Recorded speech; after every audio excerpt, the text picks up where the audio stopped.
मला वाटतं मी शाळा बघितल्याच्या नंतर मला माझे दिवस, मी जेव्हा शाळेत होतो ती दिवस आठवते. मला वाटतं सर बांधकाम हे नव्हतं पुढचं, फक्त तेवढंच बांधकाम होतं. आणि इकडं बोर्डिंग होती, इकडं मला वाटतं पत्राची शेड होती आपली सगळे, इकडं डोंगर होता मोठाला. अरे माझ्या टायमात सांगायचं. आणि गणवेश मात्र आमचा असाच होता, तुमचा जे आज आहे असाच गणवेश असायचा. सगळ्यात महत्वाचं मला या ठिकाणी सांगायचं की भाई उद्धवराव दादांचा खरं आज नाव घेत असताना आजच्या राजकीय मंडळींना पुढाऱ्यांना तर अशी परिस्थिती आहे की त्यांचं नाव घेत असताना आधी स्वतःचं आचरण त्यांना तपासावं लागणार आहे. तुम्ही म्हणताल ही प्रश्न का असा विचारता?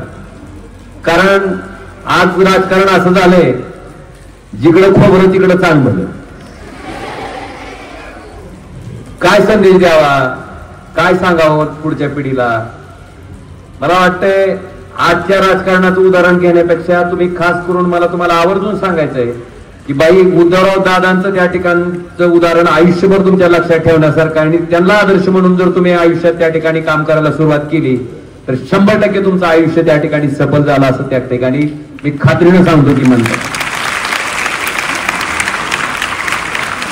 का आज नुसतं सत्ताधारी पक्षात आमदार, सत्ताधारी पक्षात खासदार जायचं म्हणलं तर कशा पद्धतीने टनाटन उड्या हाणायला लागले. विचार करा पोरांनो, यशवंतराव चव्हाण साहेब ज्यावेळेस महाराष्ट्राचे मुख्यमंत्री होते आणि केंद्रात त्यांना त्या ठिकाणी मंत्री म्हणून घेतलं गेलं, हे महाराष्ट्राच्या मुख्यमंत्री पदाचा राजीनामा दिला आणि मग त्यांना त्यांचा वारसदार निवडायचा अधिकार दिला गेला होता. त्यांनी विनंती केली भाई उद्धवराव दादांना. भाई उद्धवराव दादा महाराष्ट्र विधानसभेचे विरोधी पक्ष नेते होते की दादा तुम्ही इकडे या काँग्रेसमध्ये आणि तुम्ही मुख्यमंत्री व्हा. आज जर तसं सांगितलं असतं तरी एकाच्या पोकांडी एक चेंगरा चिंगरी झाली असती. पण दादाने अतिशय नम्रपणे नकार दिला. मुख्यमंत्री पदावर त्या ठिकाणी पाणी सोडलं आणि त्या ठिकाणी नम्रपणे सांगितलं की ज्या पक्षाच्या भूमिकेतनं, ज्या पक्षाच्या चिन्हावर, ज्या शेतकरी शेतमजुरासाठी मी इथं आलोय त्यांच्याशी प्रतारणा माझ्याकडनं होणं शक्य नाही. मला वाटतं ते भाई उद्धवराव दादांचं वागणं, मुख्यमंत्री पदावर पाणी सोडणं सोपं नसतं बांधवानो. पोरांनो ती सोडले ते आणि आज अशी विदारक परिस्थिती आमच्या सगळ्याच्या समोर येते. सर आम्ही खरंच स्वतःला भाग्यवान समजतो. मी कायमस्वरूपी सांगत असतो की कितीही संघर्ष मोठा असला, जरी आपल्याला विरोधी पक्षात बसावं लागत असलं तरी सुद्धा सत्तेसाठी आम्ही कधीही आमच्या विचाराशी प्रतारणा करणार नाही. ज्या बाळासाहेबांनी, ज्या उद्धव साहेबांनी मला महाराष्ट्राच्या विधानसभेत पाठवलं, मला लोकसभेत पाठवलं, त्यांच्या विचाराशी कुठेही प्रतारणा करणार नाही. आणि सगळ्यात महत्वाचं, ज्या मतदारसंघातनं भाई उद्धवराव दादा आमदार होते, ज्या मतदारसंघातनं भाई उद्धवराव दादा खासदार होते, त्याच मतदारसंघातनं ओमराजेला आमदारही होता आलं, खासदारही होता आलं. मला वाटतं त्यांचा वारसा जर जपायचा असेल तर आचरण आजच्या काळात सुद्धा त्याच पद्धतीचं असलं पाहिजे. आम्हाला तेवढी उंची गाठता येणार नाही, पण निदान भाई उद्धवराव दादांचं नाव घेताना कुठेही आम्हाला मान खाली घालावी लागेल अशा पद्धतीचं आचरण मात्र या ओमराजेकडनं कधीही आयुष्यात होणार नाही. हे सुद्धा आज दादांच्या जयंतीच्या निमित्तानं मी आपल्या सर्वांना सांगू. आज मला वाटते बऱ्यापैकी मुलं आहेत, मुली आहेत. संख्या मुलींची जास्त आहे का मुलांची? आणि गुणवत्तेत होय सर कोण असतंय? मी आता बऱ्याचदा बघतोय 10वीचा रिझल्ट लागू द्या, कोण असतंय रे पहिलं, दुसरं, तिसरं? आता का बसला? संसदेत आता कायदा झालाय महिलांच्या आरक्षणाचा, पण मला वाटतं तुमच्या गुणवत्तेचं प्रमाण, तुमचं शिक्षणाचं प्रमाण जर बघितलं बेटा, मी तुमच्या पार्टीचा मग तुमची काळजी करायला उद्या ही सगळे ऑफिसर बिफिसर म्हणून कामाला ना आपण लेकरं सांभाळायचंच काम आहे पुन्हा आपल्याला. म्हणून माझी विनंती आहे, आज तरी जाग व्हा. का कशामुळे तुमचं असं होतं? तुम्हाला घरी काम आहे काय? घरी स्वयंपाक करायला होती का तुम्हाला? चहा बनवायला होती ती? आणि पोरींना काय फक्त अभ्यास करू देते ती का? मग कशामुळे आपण महागावं? होय केलाय की विचार कधी? आता कायदा महिलांना आरक्षण द्या म्हणून करायचा आलाय. जर हीच परिस्थिती 4-5 वर्ष चालू झाली तर कदाचित मला वाटतंय अजून 10 वर्षानं पुरुषांना आरक्षण द्या अशी म्हणायची पाळी संसदेत कायदा करायची पाळी. इतकं मुलींनी गुणवत्तेच्या बाबतीत त्या ठिकाणी पोरांना बरंच महाग टाकलंय.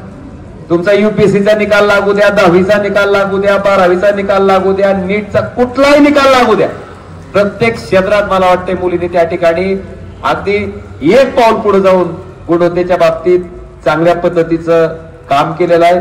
मला अपेक्षा तुमच्याकडून सुद्धा आपली पार्टी मागू पडू नये आणि आपल्याला आरक्षण मागण्याची पाळी पुन्हा आमच्यावर येऊ नये म्हणून तुम्ही सुद्धा सुज्ञ व्हा आताच्या आजपासून. आणि पोरांनो असं असतंय, आज जर आपण कष्ट घेतलं, आज जर आपण परिश्रम घेतलं तर मला वाटतं आपलं भवितव्य त्या ठिकाणी अतिशय सोयीचं असतंय. आणि आज जर उन्हाळ्या केल्या तर पुन्हा काय खरं नाही बघा सांगतो. पुन्हा लेकरं सांभाळायचंच काम आहे आपल्याला. त्याच्यामुळे स्वयंपाक सुद्धा शिकून घ्या मग आता जर शिकायचं नसेल तर, म्हणजे पुढे सोपं जाईल. ही गोष्ट सुद्धा तुम्ही सगळ्याजणी लक्षात घेणं नितांत गरजेचं आहे. सगळ्यात महत्वाचं सर मला अजून एका गोष्टीची आठवण करून द्यायची की आम्ही जी घडलो, मला वाटतं एम डी देशमुख सर त्यावेळेस मुख्याध्यापक होते, आपण सगळेजण आम्हाला शिकवायला होते. मला वाटतं आपण जे संस्कार आमच्यावर केले, आपण बरे कुठले का लोकप्रतिनिधी असू पण आपण पहिल्यांदा एक माणूस आहे आणि त्या सामान्य माणसासाठी आपण या पदावर बसलेलो आहेत ही जाणीव त्या ठिकाणी. आणि माणूस म्हणून जगत असताना, माणूस म्हणून वावरत असताना आपण सामान्यापैकी एक आहेत असं समजून, त्यांच्यापैकी एक आहेत आणि त्यांच्यासाठी आहेत असं समजून जर आपण काम केलं तर निश्चितपणे सर ते लोकाभिमुख काम होऊ शकतं. हे मी प्रामाणिकपणे करायचा प्रयत्न केलाय आणि ह्याच्यामध्ये सगळ्यात मोठा वाटा कुणाचा असेल तर मला वाटतं छत्रपती शिवाजी हायस्कूलचं नाव त्या ठिकाणी प्राधान्य घ्यावं लागेल. छत्रपती शिवाजी हायस्कूलच्या सगळ्या शिक्षकांचं नाव त्या ठिकाणी प्राधान्य घ्यावं लागेल, ज्यांनी आमच्यावर संस्कार केले, ज्यांनी आम्हाला शिक्षण दिलं, ज्यांनी आम्हाला माणूस म्हणून जगण्यासाठी समाजात कशा पद्धतीचं आपलं आचरण पाहिजे याचे धडे दिले. त्याच्याबद्दल सुद्धा मी पूर्ण शाळेच्या सर्व शिक्षकांचं, सर्व गुरुवर्य मंडळींचं मी मनापासून या ठिकाणी आभार व्यक्त करतो. आम्ही सुद्धा मार खाल्लाय, मार खाल्ला नाही असं नाही, चव्हाण सरांचा मार खाल्ला. आता एनसीसी कॅडेट कोर्स आहे का नाही सर, त्यावेळेस आम्हाला चव्हाण सर होते, थोडं चुकलं तरी झपकं खावं लागायचं आम्हाला.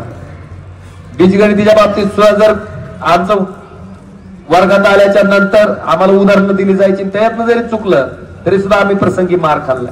पण तो मार काय आम्हाला फक्त धाक दाखवण्यासाठी नव्हता, आम्ही घडण्यासाठी होता, आम्ही पुढे जाण्यासाठी होता. आणि मला वाटतंय त्याचा यथायोग्य उपयोग आम्हाला झाला. निश्चित मी वारंवार जिथं कुठेही जाईन, जिथं कुठेही मला बोलायची संधी येईल त्यावेळेस सर मी आपल्या शाळेचा आवर्जून उल्लेख करत असतो. आणि मला सुद्धा आपल्या सर्वांना विनंती करायची की आज आपल्या शाळेत शिक्षण घेतलेला एक विद्यार्थी ह्या जिल्ह्याचा एकदा आमदार आणि दुसऱ्यांदा खासदार झालाय. आपल्या शाळेपैकी शिक्षण घेतलेला एक विद्यार्थी मला वाटतं दुसऱ्यांदा या विधानसभा म्हणजेच कैलास पाटील या मतदारसंघाचे दुसऱ्यांदा आमदार झालेत. आणि निश्चितपणे आपण सुद्धा ही गांभीर्य ओळखून, आपल्या शाळेची महती ओळखून, आपल्या शाळेचा मोठेपणा ओळखून, ज्या दादांचं नाव घेऊन आपण त्या ठिकाणी समाजकारण करतो, ज्या दादांचं नाव घेऊन आपण ही शैक्षणिक संस्था चालवतो, मला वाटतं त्यांच्या नावाला साजेसं जर काम करायचं असेल तर आपण सुद्धा तितक्याच गुणवत्तेनं आणि तितक्याच माणुसकीनं आपलं आचरण ठेवलं पाहिजे. एवढंच विनंती आम्ही आपल्या सगळ्यांना करतो.